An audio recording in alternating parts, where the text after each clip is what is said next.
சற்று முன்பு கிடைத்திருக்கக்கூடிய தகவல் ஒன்று மக்களே. அதாவது பார்த்தீங்க அப்படின்னா, 2026இல் மீண்டும் ஆட்சியை தக்க வைத்துக் கொண்ட திமுக மெகா கருத்து கணிப்பு. இதை பற்றி நாம் பார்க்க போகிறோம். பார்ப்பதற்கு முன்பு நம்ம சேனலுக்கு நீங்கள் புதிய பார்வையாளர்களாக இருந்தீர்கள் ஒரே ஒரு சப்ஸ்கிரைப் மட்டும் பண்ணிட்டு பாருங்க மக்களே. அதாவது பார்த்தீங்க அப்படின்னா, தமிழகத்தில் 2026ஆம் ஆண்டு சட்டமன்ற தேர்தல் களம் 4 முனை போட்டியாக உள்ளது. அதாவது திமுக, அதிமுக, தமிழக வெற்றிக் கழகம் மற்றும் நாம் தமிழர் கட்சி என 4 முனை போட்டி நிலவி வருகிறது. இதில் தனது கூட்டணியை பலமாக வைத்திருக்கும் திமுக, எடப்பாடி தங்கள் ஆட்சியை பிடித்து விடலாம் என்ற எண்ணத்தில் செயல்பட்டு வருகிறது. மறுபக்கம் சீமான் யாருடன் கூட்டணி வைக்கலாம், தனித்து அதாவது தனி ஆளாக கட்சியை வழிநடத்தலாம் அப்படின்ற மாதிரி இருக்காரு போல. அதே சமயம் பாஜகவுடன் கூட்டணி வைத்துக் கொள்ள இபிஎஸ், அதிமுக கட்சியில் நிலைப்பாடுகளை நிலைத்து கொண்டிருக்கிறது. அதாவது யுகங்களை வகுத்து வருகிறார்கள். இவர்கள் நடுவே விஜயும் களத்தில் இறங்கியுள்ளதாக தகவல் நம்மளுக்கு கிடைத்திருக்கு. அதாவது கூட்டணியில் இழுக்கும் முயற்சியில் பாஜக மற்றும் அதிமுக உள்ளிட்ட கட்சிகள் ஈடுபட்டு வருகிறது. ஆனால் திமுக தன் கட்சியை இன்னும் பலப்படுத்தி வைத்து கொண்டிருக்கு.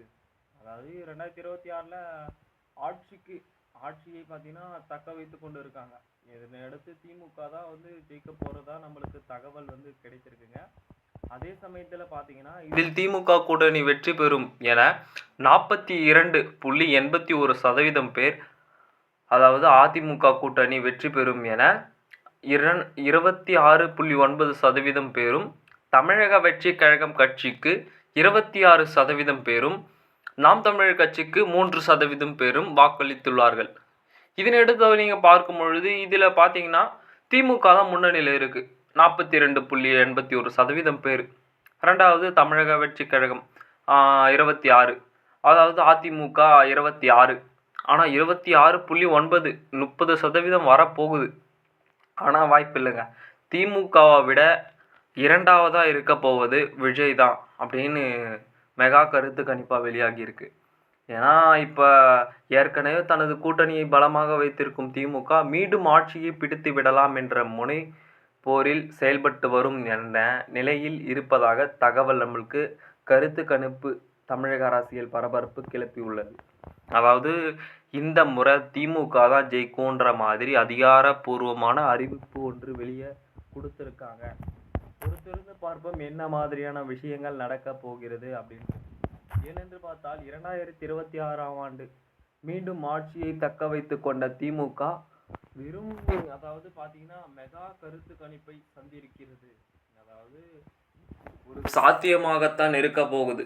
ஏன்னா நிறைய விஷயங்களுக்கு பிறகு மீண்டும் திமுக ஆட்சியை பிடிக்கும் ஒரு பர்சன்டேஜ் வச்சுருக்காங்க.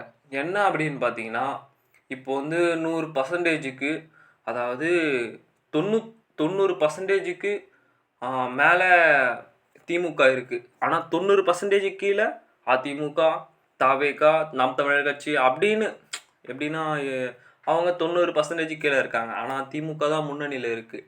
இதனையடுத்து நம்ம பார்க்கும் பொழுது அடுத்த 4 வருடங்களுக்கு திமுக தான் ஆட்சியை பிடிக்கும் அப்படின்ற மாதிரி மெகா கருத்து கணிப்பு வெளியாகி இருக்கிறது. பொறுத்திருந்து பார்ப்போம் என்ன மாதிரியான விஷயங்கள் நடக்கப் போகிறது என்று. அடுத்தடுத்து வரக்கூடிய காணொளியில் இன்னும் சுவாரஸ்யமாக கண்டுகளிக்க நம்ம சேனலை சப்ஸ்கிரைப் பண்ணிட்டு சேனலோடு இணைந்திருங்க. நன்றி, வணக்கம். அடுத்த காணொளி சந்திப்போம்.